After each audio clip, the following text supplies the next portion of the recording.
లోకంలో. నువ్వు పిలిచినా సరే పితృకార్యంలో భోజనానికి వెళ్ళకు, పిలవకపోయినా సరే పరామర్శకు మాత్రం వెళ్ళు. ఒకరి ఇంట్లో ఎవరో శరీరం వదిలిపెట్టేశారు, వాళ్ళు నీకు చెప్పక్కర్లేదు. ఏమంటే మా ఇంట్లో ఫలానా వాళ్ళు శరీరం విడిచిపెట్టారండి అని నీకు చెప్పక్కర్లేదు. నువ్వు ఎన్ని పనులున్నా ఆపేసి వాళ్ళ ఇంటికి వెళ్ళి వాళ్ళని ఓదార్చాలి. అది నీ కర్తవ్యం. ఒక మనిషిగా పుట్టి నీ సాటి మనిషి దుఃఖంలో ఉంటే వెళ్ళి ఓదార్చలేకపోతే భగవంతుడిచ్చిన కంఠం ఎందుకు, నీ వ్యక్తిత్వం ఎందుకు? ఒకవేళ పితృకార్యం చేస్తూ 13వ రోజునో 11వ రోజునో అయ్యా మా ఇంటికి భోజనానికి రండి అని పిలిచినా వెళ్ళవద్దు అని చెప్పారు. ఎందుకో తెలుసా? పాపం వాడికి ఓ బెంగ ఉంటుంది. అయ్యో నన్ను కన్న తండ్రి విడిపోయాడు, వాడికి ఉందో లేదో, మా నాన్నగారు చనిపోయారు, 10 మందిని పిలిచి నేను భోజనం పెట్టకపోతే ఎలా, మా నాన్నగారితో కలిసి తిరిగిన మిత్రులు వాళ్ళందరినీ భోజనానికి పిలుస్తానంటాడు. నువ్వు సున్నితంగా చెప్పాలి, భోజనానికి వెళ్ళకు. ఉన్నవాడో లేనివాడో పిల్లవాడు, వాడు పిడితే నువ్వు తిని వాడిని ఎందుకు ఇబ్బంది పెడతావు? ఆ భోజనానికి వెళ్ళకు, వాడిని ఇబ్బంది పెట్టకు.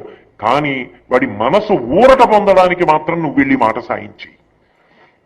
ఇది మనిషి జీవన ప్రస్థానంలో నేర్చుకోవలసిన 3 సోపానములుగా చెప్తారు.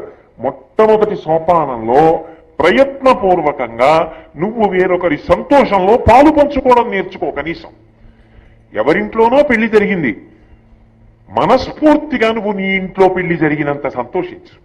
అంతేగాని పెళ్లికెళ్ళి పేర్లు పద్దులు పెట్టడం, విమర్శ చేయడం, ఏమిటో ఇలా ఎంతమందిని చూడలేదండి, ఇప్పటికి వియ్యాలారు అలాగే పూసుకు తిరుగుతారు, 3 రోజులు అవుదు దెబ్బలాడుకుంటారు. వీడి ఆశీర్వచనం మొదలు.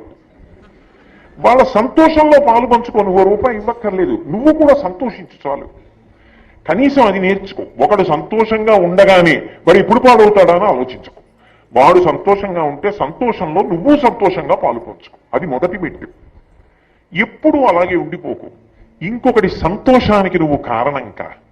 నీ వల్ల వాడు సంతోషించాలి. దానికి నువ్వేం పెద్ద ప్రకటనలు చేయక్కర్లేదు.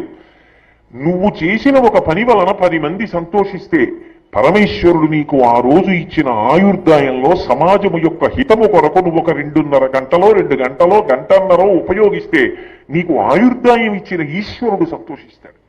ఒక గంటన్నర సమాజ హితం కోసం 4 మంచి మాటలు చెప్పు. ఆ 10 మంది సంతోషానికి నువ్వు కారణం కా.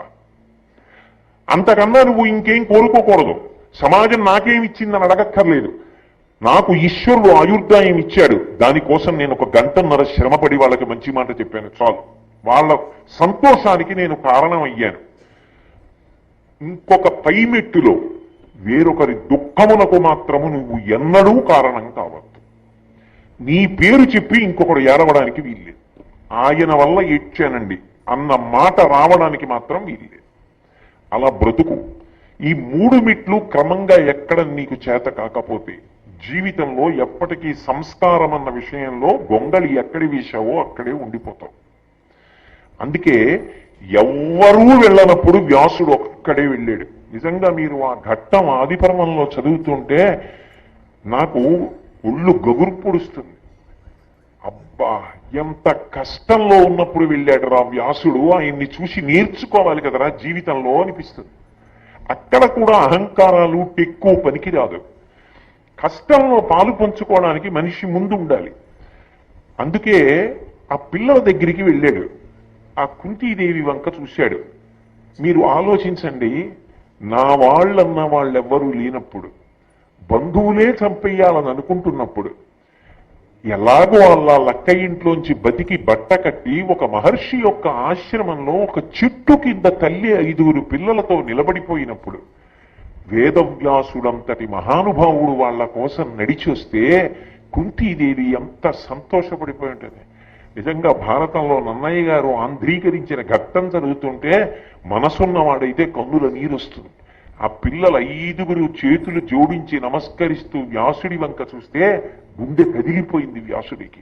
మనవలు కదూ, వెళితే వాళ్ళు 5 నమస్కారం చేస్తే, కోడలు కుంతి నమస్కారం చేస్తే వాళ్ళని ఓదారుస్తూ ఒక మాట అంటాడు.